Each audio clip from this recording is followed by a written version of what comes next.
우리 마가복음 11장 27절부터 보겠습니다. 교재 7236페이지입니다. 여러 가지 표적을 행하신 권세의 출처, 이게 이제 주인의 신분하고 관계되죠. 그게 하늘로서 온 것이고, 또 하늘로서 온 것이고, 하나님께서 숨기실 것은 숨기신다, 이런 거죠. 드러내 보이시고 드러내서 하늘로 온 권세가 무엇인지를 보여주시지만은 또한 그것을 숨기기도 하신다는 겁니다. 자, 한번 보시면은요, 예수님께서 다시 이제 예루살렘에 들어가셨고요, 성전에 다니시는데 대제사장들과 서기관들과 장로들이 와서 따집니다. 무슨 권세로 성전에 와서 당신 이런 일을 하느냐? 자, 이게 권세라는 말 나오죠? 이게 지금 주인의 신분하고 관계가 되는 겁니다. 누가 이런 일을 할 권세를 주었느냐? 예수께서 가라사대, 그럼 나도 한 가지 질문을 하겠다. 나도 그렇게 너희들이 대답을 하면 나도 무슨 권세로 이런 일을 하는지 얘기하겠다. 물론 답은 나와 있죠. 하늘에 계신 아버지의 권세로 그렇게 하신다. 그래서 주인의 신분이다. 자, 30절에 보면 요한의 세례가 하늘로서냐 사람에게로서냐 내게 대답하라. 왜냐하면 세례 요한의 증거를 받은 분이 예수님이니까요. 그럼 세례 요한이 했던 말을 받아들인다는 말은 세례 요한이 증거했던 그 메시아가 바로 누구다? 나사렛 예수다는 사실을 받아들여야 되기 때문에, 그러면 세례 요한을 받아들인다는 말은 해놓고 예수를 받아들이지 않으면 말이 안 되니까요. 자, 그걸 지금 예수님이 질문하는 거예요. 요한의 세례가 하늘로서냐 아니면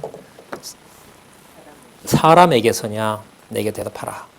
저희가 서로 의논하여 가로되 만일 하늘로서라 하면 그렇다면 왜 저를 믿지 않았느냐? 좀 더 정확하게 말하면 왜 하늘로서 왔다고 한다면 나를 그리스도라고 한 것을 너희들 안 믿느냐? 그리스도라는 말은 참 성전의 주인이라는 거잖아요. 그걸 왜 그럼 안 믿느냐? 그러면 내가 성전에서 했던 이 모든 행위들을 그리스도로서 당연히 할 수 있는 거 아니냐? 자, 32절에 그러면 사람에게로서라 할까 하였으나 또 모든 사람들이 요한을 참 선지자로 여기기 때문에 요한을 부정할 수도 없는 겁니다. 자, 대답할 수 없는 상황으로 만들어 놓죠. 자, 왜 침묵하게 하느냐? 교회 일에서 하나님이 이도 저도 말 못하게 하시니까 그런 거죠.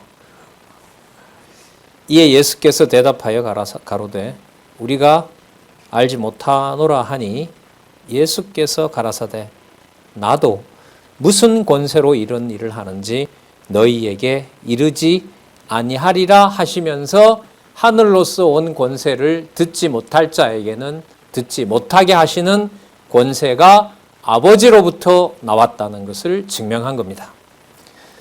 자, 그래서 이제 우리는 12장에서부터 13장에서 하나님의 아들로 버려지는 것처럼 보이지만 하늘에 속한 권세를 받은 유일한 아들이므로, 자, 본문에 가면요, 처음 뭐가 나오냐면 교회의 머릿돌이 되신다는 얘기를 합니다. 그럼 머릿돌이 된다는 말은 버린다고 하는 말도 맞지만은 그 버린 그 돌이 머릿돌, 주춧돌이 되는 일이 되게 하신다는 거죠. 자, 그러면 주춧돌이 된다는 말은 교회의 터가 되신다는 거잖아요. 기초가. 그 말은 바로 높으신 신분이라는 것하고 연관이 되죠. 무슨 과정이 따른다는 거죠? 버려진다는 거죠. 자, 말씀으로 주임을 증거하시는데 순환받을 수 있는 신분이 아닌데도 불구하고 순환을 받는 것은 바로 당신이 하늘로서 온 하나님의 아들이고, 그리고 순환을 받는 능력이 자기에게 있다는 걸 얘기하는 겁니다. 자, 10장 46절에서부터 11장 20절에서부터 33절까지 표적의 결과를 통하여 당신의 표적을 보여준 것이 주임을 증거하셨어요. 그리고 말씀으로 주임을 증거하는 12장에서부터 13장까지는 여기 순환의 신분이 나오잖아요. 순환의 신분은 따라서 주인과 연관되면 당하는 게 아니라 주인이 스스로 주관해 가는 겁니다. 표현이 이제 순환인 거죠. 자, 그래서 그분이 재림 때까지 모든 걸 이미 결정하고 계신 주인임을 소개합니다. 아버지 아들임을 소개하고 그분이 이제 아버지 우편으로 가서 바로 높은 신분이 되는 내용이 14장에서부터 나옵니다.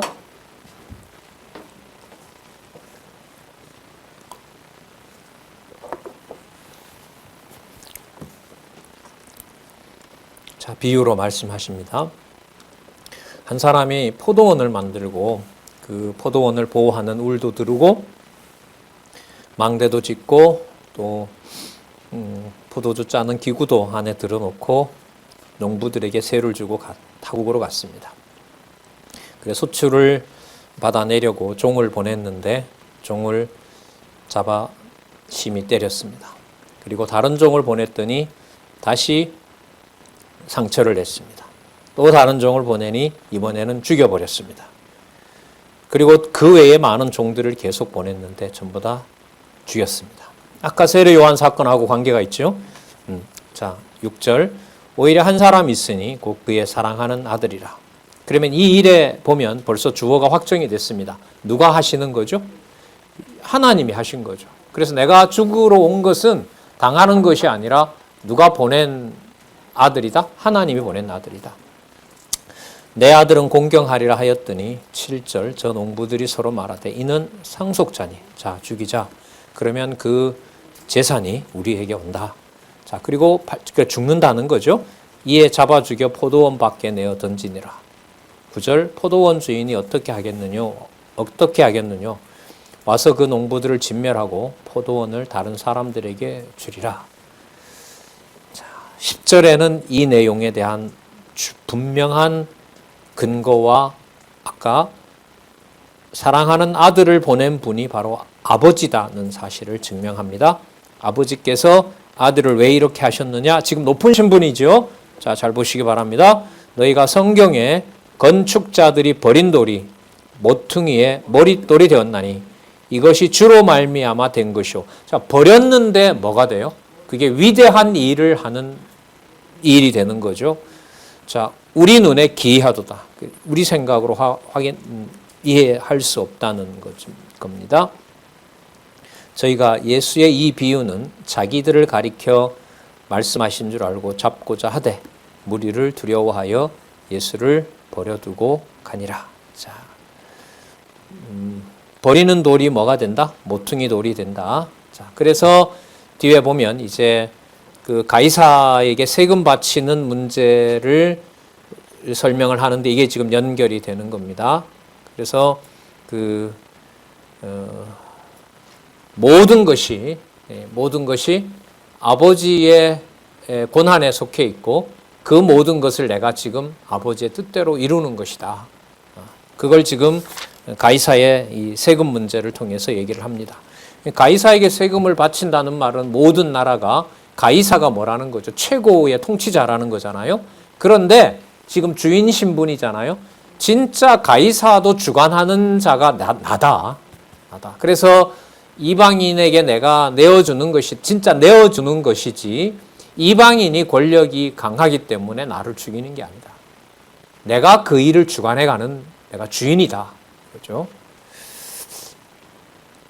자, 13절부터 17절에 보시면 예수님의 말씀을 책 잡으려고 합니다. 사건은 다르지만 의미는 연결이 됩니다. 자, 머릿돌이 되신다는 사건을 한번 보시면서요. 그 버려지는 것이 결코 아니다는 겁니다. 14절에 보시면 당신은 참되고 어떤 것도 대답할 수 없는 게 없다. 다 얘기를 할 수가 있다.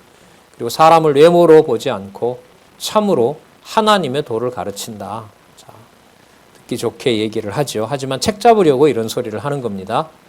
남에게 듣기 좋은 소리 하는 것이 다 성령 감동이 아닌 거죠. 15절 우리가 가이사에게 세를 바치는 것이 가하니까 불가하니까. 15절에 바치면 됩니까? 바치지 말아야 됩니까? 왜냐하면 하나님을 섬기는 자고 당신이 하나님 아들이라고 했으니까 낼 필요 없다. 하나님한테만 내면 된다. 이러면 로마로부터 죽게 되고요. 로마로부터 죽게 되고 그 다음에 내라고 하면 로마에 여전히 종속해서 살라고 하는데 너가 메시아일 수가 없다. 참 메시아는 이 로마 권력으로부터 벗어나게 하는 바로 그 통치 능력을 가지고 있어야 된다. 근데 너는 로마에 굴종하라고 하지 않느냐. 그러면 누구로부터? 백성들로부터도 이제 해를 당하게 되는 거죠. 그러니까 진퇴양난이에요. 이 말을 해도 죽고 저 말을 해도 죽어요. 자, 예수님을 그러니까 책 잡으려고 한 거죠. 그러니까 요새 이 세상에 보면 말을 가지고 그 덫을 놓아놓고 몰아가는 경우가 얼마나 많습니까? 특히 이 미디어 시대에는 기자들 몇 명이 어떤 연예인이나 정치가를 얼마든지 죽음으로 몰아갈 수가 있는 세대인 거죠. 또 수천만이죠. 이제는 수천만이 어떤 사실을 왜곡해서 그걸 부풀리고 그런 사람들이 그 매도하고 하는 일들이 지금 우리가 살고 있는 이런 걸 문화전쟁 시대라고 하는데요. 그런 일들이 벌어지는 시대이죠. 우리가 마태복음에서도 봤지만은 돈 주고 매수해서 예수님 부활도 왜곡하는 거죠. 네. 자, 그러니까 진실을 확인할 수 있는 것이 매체가 많으면은 많다고 하지만 그런 게 아니라 왜곡시키면 더 왜곡되는 겁니다. 어떤 게 진실인지 알 수가 없는 겁니다. 그러니까 참 진리가 존재하지 않는 시대라 그러죠. 그 니체라는 철학자가 신이 죽었다고 하는 말은 절대적으로 영원불변하게 주장할 수 있는 진리는 더 이상 존재하지 않는다 이 말인 거죠. 그런데 아직도 사실이 뭐냐, 팩트가 뭐냐 거기에 이제 목숨 거는 사람들이 많은데 하나님의 존재를 확증하지 않으면은 그 내용으로부터 자유로울 수가 없습니다. 자, 여기 한번 볼까요? 예수께서 그 외식함을 아시고 진정으로 그 내용을 알고 싶어서가 아니라 시험한다는 걸 아시고 데나리온 하나를 가져오라 그럽니다. 예수께서 가라사대 이 데나리온에 있는 그림이 또 글이 누구 것이냐. 여러분 당신은 로마가 제국이었기 때문에 동전 발행을 로마가 할 수 있는 겁니다. 누구나 다 돈 찍으면 안 되잖아요. 지금은 여러분 세계에서 유일하게 자기가 원하는 만큼 돈 찍을 수 있는 국가가 있어요. 어느 나라일까요? 미국입니다. 미국은 마음껏 자기 돈을 찍을 수 있습니다. 그게 그렇게 강한 나라인 겁니다. 예. 우리나라는 안 돼요. 우리나라는 아시아 국가들이 한국 돈을 공용화폐로 하자는 제안은 얼마 전부터 많이 나오고 있습니다. 원래 일본 거 가지고 하려고 했는데 자, 쓸데없는 소리였습니다. 자, 보겠습니다. 그 모든 화폐 통합까지도 그리스도가 하세요. 이거 보면 알 수 있어요. 이에 예수께서 가라사대 가이사의 것은 가이사에게 하나님의 것은 하나님께 바치라. 그러면 여러분 이 모든 것들이 이방인 가이사에도 누가 통치한다는 거예요? 하나님이 통치하신다는 거죠. 내가 관리한다 이거예요. 내가 하나님의 아들로 왔기 때문에 가이사의 것이든 또 그게 가이사의 것이 되고 또 그게 하나님의 것이 되고 하는 모든 것들을 내가 주인으로서 내가 관리한다 이 말인 거죠. 내가 관리한다. 그러니까 내가 주인이다 이 말인 겁니다. 그러면 여러분 아까 모퉁이 돌하고도 연관을 좀 시킨다면은 이 빌라도에 의해서 그리스도가 뭐가 됩니까? 죽잖아요. 진짜 철저하게 버려지는 신세가 되잖아요. 자, 그러나 버려진 게 뭐가 되는 거죠? 모퉁이 돌이 되는 거잖아요. 반석이 된다는 거죠. 그러니까 그 모든 일들이 바로 내가 주관해가는 일이라는 겁니다. 가이사가 무슨 짓을 하든 빌라도가 무슨 일을 하게 되든 그 모든 것들이 하나님이 허락한 일로 내가 주관해가는 일이고 그게 누가 정해놓은 일이다? 하나님이 정해놓은 일이다. 그래서 나는 아버지 아들로서 이 일을 하고 있다. 따라서 내가 주인이다. 그걸 말씀으로 증명하고 계신 거죠. 마태복음에서는 이 내용이 가이사의 것은 가이사에게, 하나님의 것은 하나님에게 바치라, 이게 이런 맥락이 아니에요. 여기서는 하나님 신분에다가 초점을 맞추고 있는 것입니다. 자, 증거 목적이 다릅니다. 메시아 자기 증거가 아니라 하나님의 것, 하나님께 바치리라, 이런 표현이 강조가 되는 겁니다. 자, 저희가 예수께 대하여 심히 기히 여기게 됩니다. 이 말에 올무가 될 줄 알았는데 이렇게 놀라운 말씀을 하시니까요. 자, 그러면서 12장 18절에서부터 44절은 앞으로 이런 당신의 신분이기 때문에 모퉁이 돌이 아까 된다 했잖아요. 그러면 죽어도 죽이는 경우가 아닌 거잖아요. 그러면 그 반석이 되신다는 사실을 부활 사건을 통해서 알려주세요. 그게 12장 18절에서부터 44절까지 영광의 신분을 얘기해 주시는 겁니다. 그러면 순환당하는 것이 주인의 신분으로 영광의 신분에서 완성되는 거죠. 자, 부활 때의 물음에 대한 답변으로 영광의 신분을 가르칩니다. 그러면 부활을 얘기할 수 있다는 말은 당신이 뭐의 주인이기 때문에, 부활의 주인이기 때문에, 당신이 부활할 뿐만 아니라 많은 자를 살릴 수 있는 바로 영광스러운 신분이기 때문에 그런 거죠. 그래서 부활이 없다 하는 사두개인들이 와서 질문하는 내용들이 나옵니다. 칠형제가 있는데 다 죽었습니다. 부활 때는 누구 아내가 됩니까? 자, 예수님 대답으로 가서 보겠습니다. 24절, 예수께서 가라사대 너희가 성경도 하나님의 능력도 알지 못함으로 오해함이 아니냐. 하나님의 아들이기 때문에 이 말씀을 하실 수 있다는 겁니다. 25절, 사람이 죽은 자 가운데서 살아날 때는 장가도 아니가고 시집도 아니가고 하늘에 있는 천사들과 같으니라. 자, 이게 구약에도 나오는데 모세가 모세의 책 중에 가시나무 떨기에 관한 기록을 너희들이 본 적이 없느냐. 자, 거기에 보면 하나님께서 모세에게 이르시되 나는 아브라함의 하나님이요 이삭의 하나님이요 야곱의 하나님이라고 하신 말씀을 읽어보지 못하였느냐. 자, 이 말은 아브라함과 이삭과 야곱이 예수님의 기준으로 보더라도 2000년 전에 다 죽은 사람들이에요. 그런데 그들이 죽은 자가 아니라 산자다. 어떤 관점에서 보면? 부활의 관점에서 보면. 죽음을 벗어난 그 부활의 영광스러운 상황으로 보면 이들은 여전히 살아있는 것이고 그들은 반드시 부활하게 되어 있다. 그러므로 내가 바로 부활의 권한을 가지고 있는 하나님의 아들이다. 27절, 하나님은 죽은 자의 하나님이 아니요 산 자의 하나님이시라. 너희가 크게 오해하였도다. 그러면 여러분, 이 산 자의 하나님은 바로 오직 유일하신 여호와 하나님이시고요. 그리고 그 하나님 나라에서는 혈육 관계에 의해서 만들어지는 그런 생명체가 아니라는 거죠. 그럼 그게 아까 얘기했던 건축자들의 버린 돌이 뭐가 된다? 머릿돌이 된다.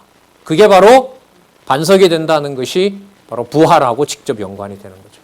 그러니까 그런 부활의 권세를 내가 가지고 있다. 자.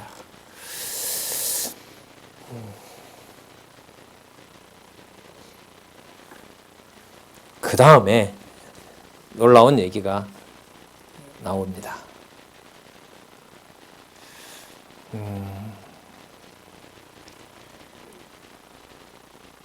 28절부터 34절에 보면 이 부활 상황을 우리가 전제를 하고요.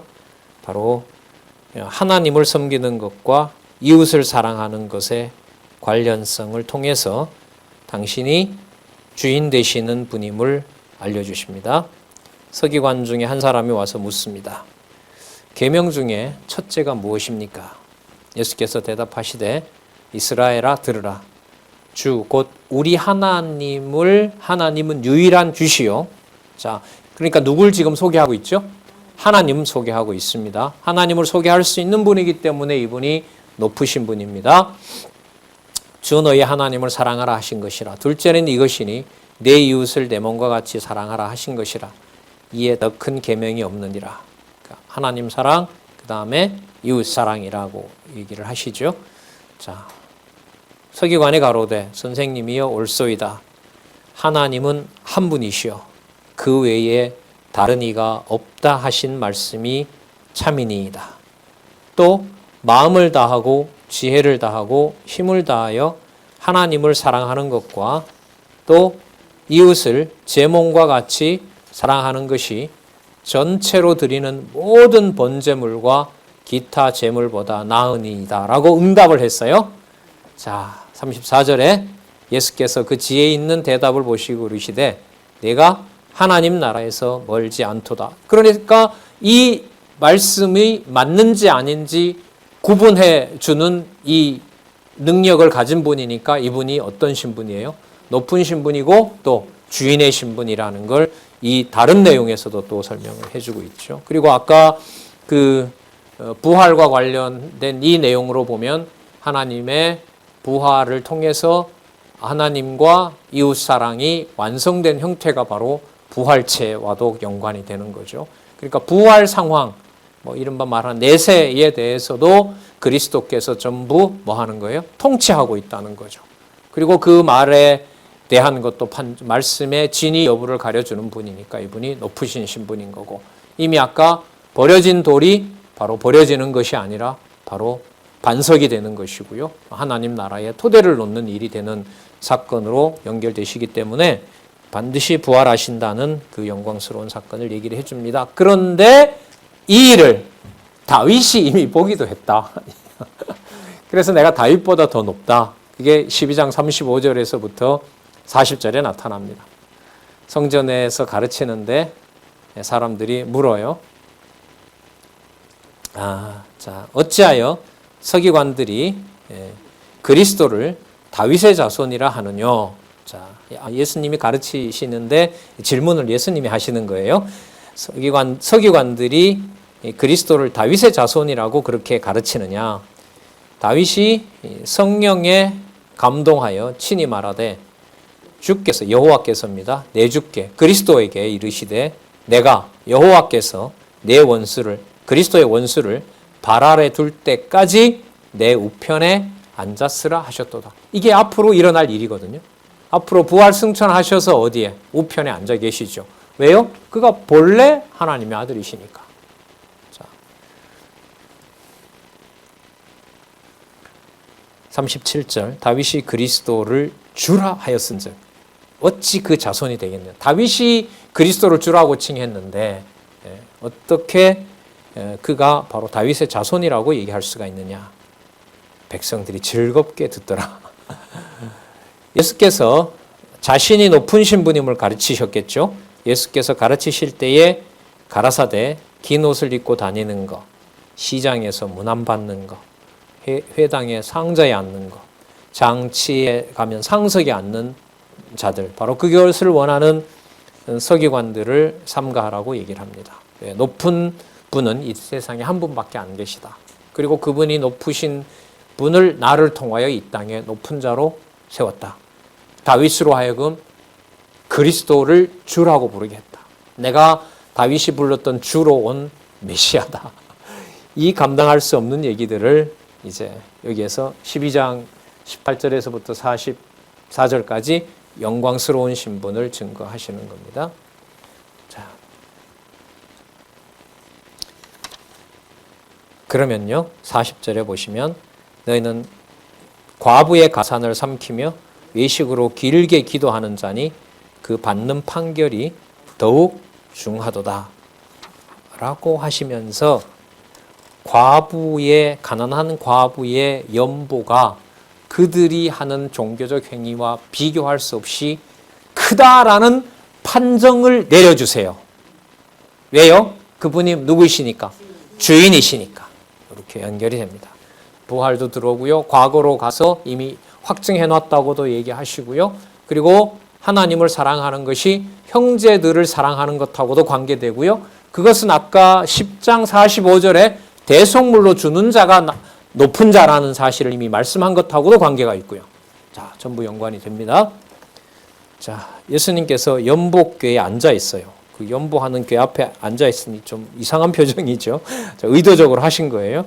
자, 무리들이 연복궤에 돈 넣는 것을 보실새 부자들이 많이 넣었습니다. 그런데 한 가난한 과부가 그 철돈 2개를 고드란트를 넣었습니다. 아주 적은 돈이죠. 예수께서 제자들을 불러다가 이르시되 내가 진실로 너희에게 이르노니 이 가난한 과부는 연복궤에 넣는 모든 사람보다 어떻다? 많다. 깨버리는 거죠. 그러니까 살았다 죽었다 논의도 아까 뭘로 정리해버렸어요? 성경을 너희들이 많이 오해했다. 아브라함과 이삭, 야곱이 죽은 것이 아니라 그들을 심판하는 상황이 있고 그걸 내가 증거하는 바로 주인이다. 심판주다. 자, 44절 저희는 다 그 풍족한 중에서 넣었거니와 이 과부는 그 구차한 중에 자기 모든 소유 곧 생활비 전부를 넣었느니라 하시니라. 이걸 판단할 수 있는 분이므로 이분이 높으신 분인 거죠. 자, 전부를 드린다라고 하는 것도 하나님께서 어떤 방향으로 어떻게 하실지는 모르는 거죠. 각자 다 자기에게 주신 그 상황에서 그걸 하나님의 나라의 전파와 또 그걸 지켜나가는 일에 어떻게 쓰실는지는 모릅니다. 그게 전부 다 하나님이 쓰게 하시는 거죠. 그렇게 보면 기독교인의 생활에서 성도들 생활에서 연보의 쓰임은 하나님께서 주관하시고 하나님께서 평가하신다. 그리스도가 머리 대신 그리스도가 주관하신다. 이렇게 정리해도 틀리지 않겠죠. 자, 그리고 13장은 미래에도 그 모든 것들을 내가 이미 다 정해 놓았다는 것이 13장의 제목이죠. 재림의 신분. 예, 가르치는 내용입니다. 13장 1절에서부터 18절 재난이 시작될 때의 징조에 대한 예언들에 대해서 예언해 주시는 내용이 나타납니다.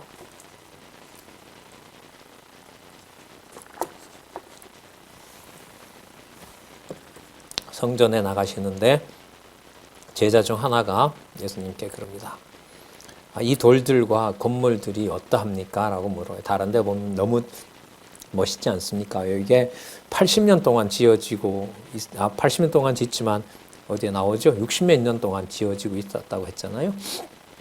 예수께서 이르시되 내가 이 큰 돌들이 이 큰 건물들을 보느냐? 자, 돌 하나도 돌 위에 남지 않고 다 무너뜨려지리라. 아까 예수님 버려진다라고 하는 것과 그게 이제 뭐가 된다 그랬죠? 예, 반석이 된다 그랬잖아요. 예, 진리의 토대가 된다고 얘기를 하셨으니까 가짜, 그게 진짜가 아니라 그게 진짜고 내가 진짜고 이 건물은 뭐다? 가짜다.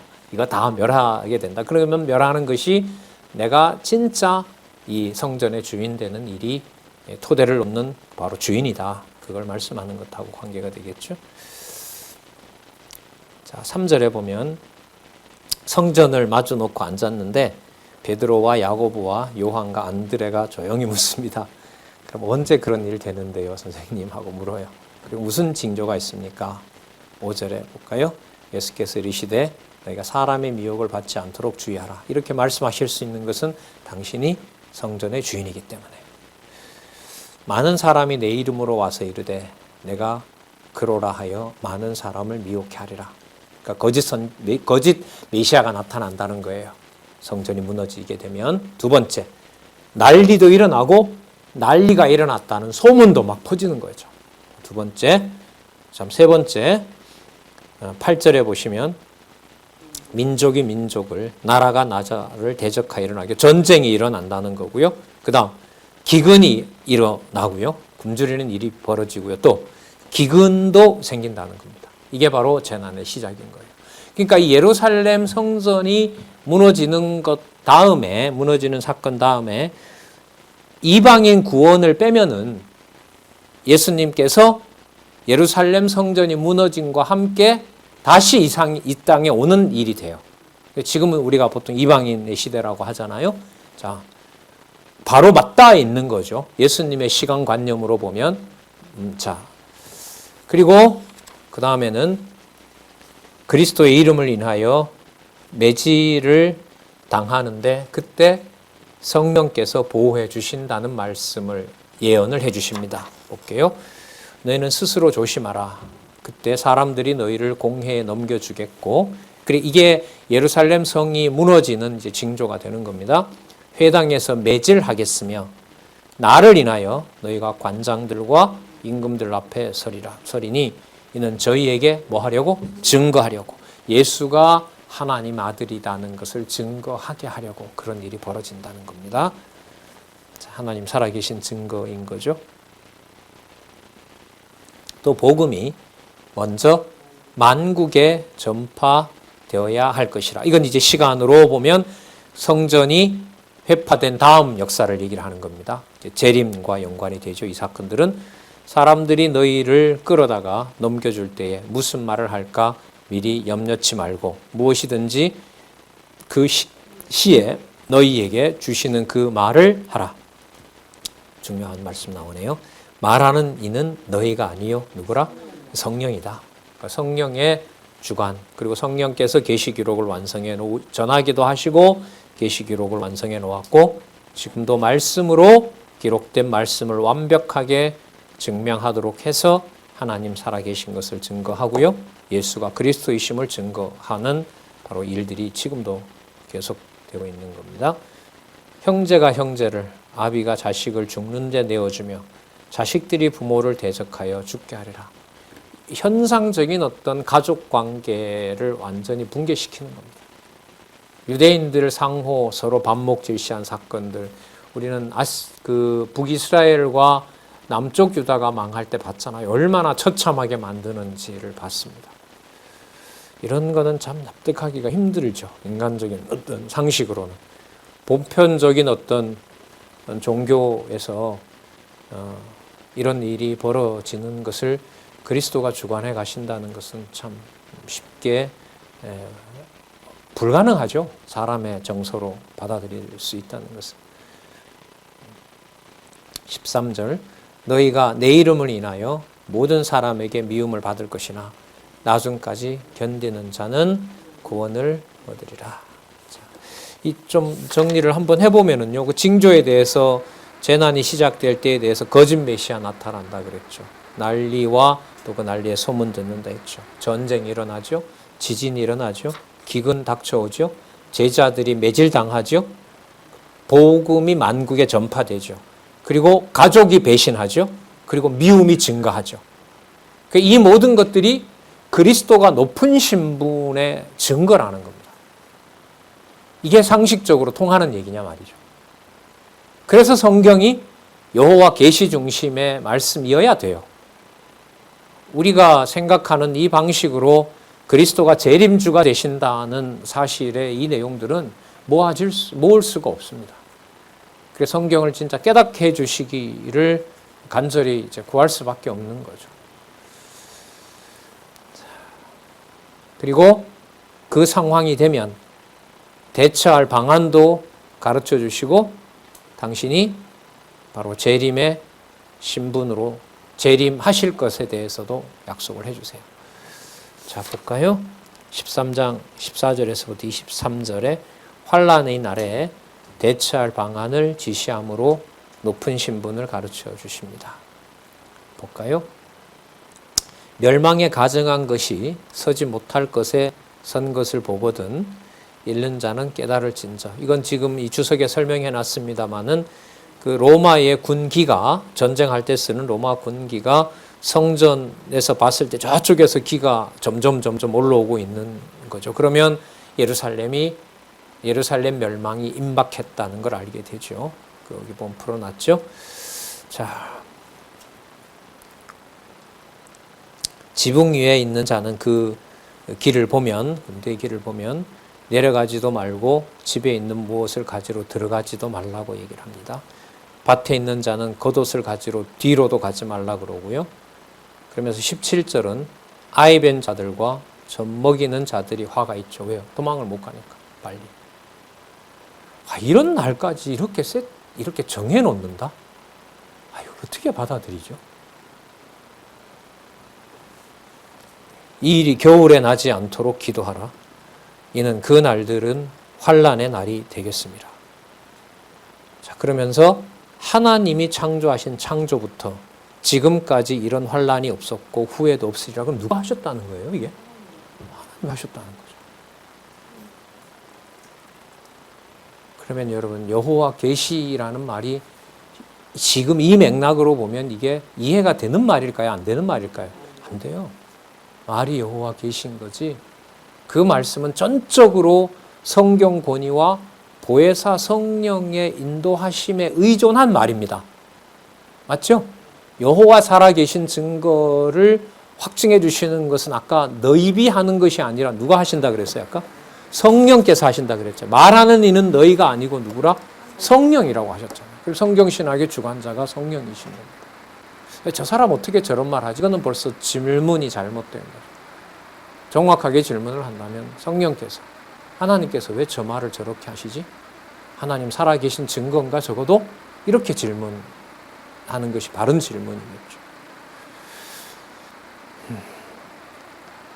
자, 더 볼까요? 20절에 만일 주께서 그날들을 감하지 아니하셨다면 모든 육체가 구원을 얻지 못할 것이거늘 자기의 택하신 백성을 위하여 그날을 감하셨느니라. 노아 방주 생각하면 되죠. 물에다 그렇게 갖다 다 쳐 넣어버리면 누군들 그 심판에서 자유로울 수가 있겠어요? 그런데 언약하신 약속 때문에 그걸 보존하시는 방법을 하나님은 노아의 8 식구만 살려놓는 거죠. 마찬가지죠.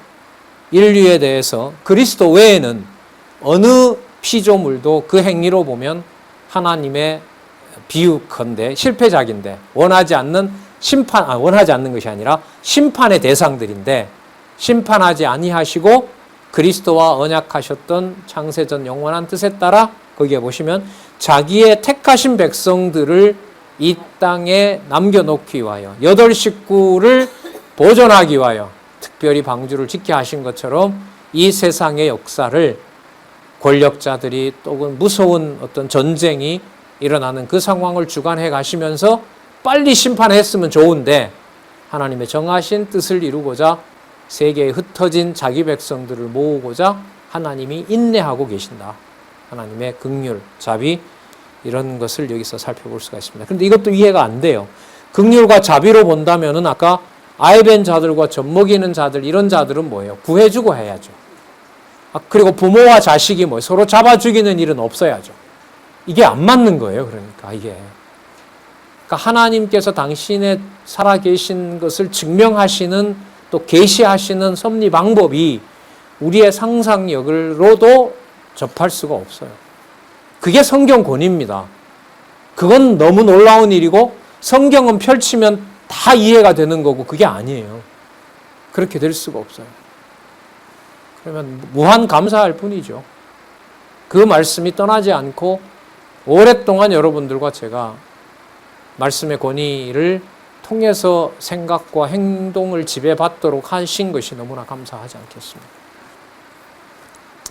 그때의 사람이 너희에게 말하되 보라 그리스도가 여기 있다 보라 저기 있다 하여도 믿지 말라. 거짓 그리스도들과 거짓 선지자들이 일어나서 뭐까지 행해요? 이적과 기사를 행하여 할 수만 있으면 택하신 백성을 미혹해 하려 하리라. 자, 너희는 유의하라 삼가하라. 내가 모든 일을 너희에게 미리 말하였노라. 그러면 그때 그 일이 이루어질 때 주인이신 그리스도가 한 말이 성취되므로 그 그리스도가 누구의 아들이다? 하나님의 아들이고 이분이 진짜 높은 분으로 이 땅에 오셨구나. 그러면 버려지시는 그 상황도 버려지는 것이 아니라 당신이 주관해 가시는 바로 높은 신분이구나. 그게 여러분 지금 제 3절 높은 신분에 의한 바로 이 성취 내용이라고 할 수가 있습니다. 자, 13장 24절에서부터 37절은 환란 후에 인자의 재림. 이건 이제 그 예루살렘 성전이 끝난 다음에 황폐한 이후에 또 그 민족들을 다 육적으로 혼란스럽게 하고 기근과 전쟁을 치른 다음에 지금도 어쨌든 지금 전쟁 나는 그 나라에도 유대인들이 아직도 돌아가지 못한 유대인들이 있잖아요. 어쨌든 모든 유대인, 이방인의 시대가 끝나면 유대인들이 예루살렘에 가서 성전을 회복하는 날이 있겠죠. 그러면서 가짜 성전을 짓고 또 거기에 적그리스도가 등장하고 믿는 자를 볼 수 없도록 하고 그걸 믿지 않으면 대환란이 유대인에게 다시 겹치고 그때 그리스도께서 심판하러 오시겠죠. 그리고 천년왕국으로 회복하시고 또 다시 사단에게 잠시 맡기고 최후 심판을 하시는 것이 바로 이 성경의 언약과 성취 섭리사에 들어 있습니다. 그때에 그 환란 후에 70년 후가 되겠죠. 해가 어두워지며 달이 빛을 내지 아니하며 별들이 하늘에서 떨어지며 하늘에 있는 권능들이 흔들리리라. 천체가 이제 흔들리게 되는 겁니다. 또 그때에 인자가 구름을 타고 큰 권능과 영광으로 오는 것을 사람들이 보리라. 재림주까지 당신을 다 소개하세요. 당신이 미래 시간에도 누가 되신다? 주인 되신다. 이걸 27절. 또 그때에 저가 천사들을 보내어 자기 택하신 자들을 땅 끝에서부터 하늘 끝까지 사방에서 모은다 그럽니다. 진짜 누가 믿겠느냐라고 할 그 상황에 하나님은 그 로마서에 나오는 대로 바울에게 깨닫게 했던 것처럼 7천 명이나 남겨둔 것처럼 하나님께서 남겨놓은 자들이 있죠. 그들이 다 모인다는 겁니다. 그리고 그리스도를 영접하게 되고 또 부활의 첫 열매인 순교자들이 부활하게 되고 거기서 이제 천년왕국에서 아담에게 약속했던 3대 언약이 거기서 이루어지는 거죠. 자, 28절 무화과 나무의 비유를 배우라. 그 가지가 연하여지고 잎사귀를 내면 여름이 가까운 줄 아나니 이와 같이 너희가 이런 일이 나는 것을 보거든 인자가 가까이 곧 문 앞에 이른 줄을 알라. 내가 진실로 너희에게 말하노니 자, 이 세대가 지나가기 전에 이 일을 다 이루리라. 예수님께서 있을 때 다 이룬다 이게 아니고요. 이것도 번역을 해놨는데 재림 전에 다시 말해서 새로운 그 세대가 오기 전에 이렇게 말씀했던 것들이 어떻게 된다? 다 이루어진다. 반드시 이루어진다. 왜요? 내가 정한 거니까. 내가 주관하는 일이니까. 아버지의 아들로서 내가 주인의 신분이기 때문에 이 모든 일들이 반드시 일어난다. 자, 그러면서 32절에 보시면요. 그런데 그 날과 그때는 아무도 모르나니 하늘에 있는 천사들도 아들도 모릅니다. 그러면 누구만 아신다는 게 강조될 수밖에 없어요. 아버지만 아시는 거죠. 아버지만 아시는 거예요. 자. 아버지만 아시느니라. 승천하셔서는 아실까요? 아실까요? 오른편에 우편에 앉으시잖아요. 마가복음에 앉으셔서 아버지가 가라시는 날이 있겠죠. 그 날이 고지됐을 수도 있고. 하지만 예수님이 그 날에 대해서 어떤 징조가 있는지는 다 말씀하신 거죠. 맞잖아요. 재림할 때 어떤 일들이 있는지 이미 다 말씀하시고 있는 거예요. 그러니까 아들로서는 그 날이 몇 월 며칠이라고 하는 것은 아버지의 모든 능력에 속하는 거죠. 그러니까 징조를 말하는데 날은 모른다? 그 말도 안 된다기보다가 그건 우리 상식인 거죠. 저렇게 말씀하실 수 있으면 그것도 알아야 되는 거 아니야 라고 하는데 기록 목적이 누구의 아들임에 초점을 맞추니까 그렇죠. 하나님 아들의 초점을 맞추는 거기 때문에 우리는 궁금하지만 그게 중요한 사항은 아닌 거죠. 자, 천사들도 아들들도 모르고 아버지만 아시느니라. 주의하라 깨어있으라. 그때가 언제인지 알지 못함이라. 여러분 이게 사도행전 1장 8절 그 전에도 나와요. 이스라엘을 회복할 때가 언제입니까? 라고 하니 예수님이 뭐라고 했냐? 난 모른다. 다만 성령이 임하시면 너희가 권능을 받고 예루살렘과 사마리아와 땅끝까지 복음의 증인이 되리라. 그 정황은 다 알고 계세요. 그러면서 지금 여기서 얘기하셨던 대로 아버지 아들로서 그 말씀을 그 날짜에 대해서는 이 땅에 온 상황에서 그 사람들에게는 모르는 거죠. 모르는 겁니다. 자, 이 말이 거짓일 리는 없잖아요. 천사들도 아들들도 모르고 아버지만 아시느니라. 주의하라 깨어있으라. 그때가 언제인지 알지 못함이니라. 그래서 여러분 이런 걸 신학자들은 떼서 봐라. 아버지보다 못한 아들이므로 삼위 하나님의 능력, 아버지의 삼위일체 하나님 중에 성부 하나님의 권능이 더 크고 성자 하나님의 권위는 성부에게 종속된다. 이게 여러분 성자 종속설이에요. 이건 이단입니다. 그렇게 되면 이 땅에 온 그리스도는 우리보다 뛰어난 분은 맞지만 신성을 가지고 완벽하게 구원을 이루시는 분은 안 되게 돼요. 이 신학적인 문제가 있거든요. 그래서 이런 주석들이 어느 선에서는 중요한 면이 있어요. 성경 권위를 증명하는 데는 아무 문제가 없어요. 예. 하지만 신학적으로 들어가서 성부, 성자, 성령 이런 논의를 할 때는 이런 부분에 대한 설명을 해줘야 돼요. 저는 뭐 얼마든지 성경신학에서 가능하다고 봐요. 자, 왜 그런 말씀을 하시는지 마태복음의 직임과 마가복음의 신분과 누가복음의 사역과 요한복음과 사도행전 1장 11절까지에 나타난 본성을 배제하고는 설명을 할 수가 없다고 보는 거죠. 자, 34절 가령 사람이 집을 떠나 타국으로 갈 때에 그 종들에게 권한을 주어 각각 사물을 맡기며 문지기에게 깨어있으라 명함과 같으니 그러므로 깨어있으라. 집주인이 언제 올는지 혹 저물 때에 있는지 밤중에 엘는지 닭울 때에 엘는지 새벽에 엘는지 너희가 알지 못함이라. 그가 호련히 와서 너희 자는 것을 보지 않도록 하라. 깨어있으라. 내가 너희에게 하는 이 말이 모든 사람에게 하는 말이. 이때 모든 사람은 택한 모든 백성들요. 재림 상황이니까 이방인까지요. 또 그 당시에 살아남아 있는 사람들에게까지요. 그러면 이분이 진짜 뭐예요? 미래에도 지금 기준으로 봐도 미래에도 그분은 어떤 신분이세요? 높은 신분이시라는 것을 여기서 증명해 주고 있죠. 자, 예, 오늘 여기까지 하고요. 이제 그러므로 이분이 이제 버림당하세요. 버림당하면서 그분이 대속주가 되시는 내용이 나타납니다. 자신이 이끌어가는, 자신이 주관해 가시는 거죠. 자, 10장 46절에서부터 우리가 지금 13장까지 그분이 누구인 것을 살펴봤어요. 표적과 말씀으로 그분이 주인이시다. 그분이 주관해 가신다. 창세 전부터, 그리고 그때도, 지금도, 그리고 앞으로도, 전에도 계셨고 시방에도 계시고 장차 오실 이 요한계시록에 그렇게 나와 있죠. 자, 그분의 구속주 신분이 바로 높으신 신분과 관련되고 내용은 버림당하는 내용을 통해서 영광스러운 신분으로 확증되는 내용은 다음 시간에 14장부터 살펴보도록 하겠습니다. 기도하겠습니다. 하나님 아버지 감사합니다. 귀하고 놀라운 기회를 허락해 주셔서 이렇게 기록한 하나님의 말씀이 얼마나 권위 있는 말씀인지 확인하도록 허락해 주셨습니다. 인간의 무지한 지력으로 이 심오한 말씀을 알 수 없는 것이 너무나 당연합니다.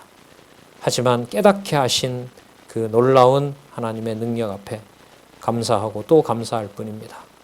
진리를 사랑하는 모든 지체들, 동역자들 더욱 진리 사랑할 수 있도록 어느 곳에서도 진리의 말씀 생각날 수 있도록 성령께서 인도하여 주시옵소서. 예수님의 이름으로 기도드렸습니다. 아멘.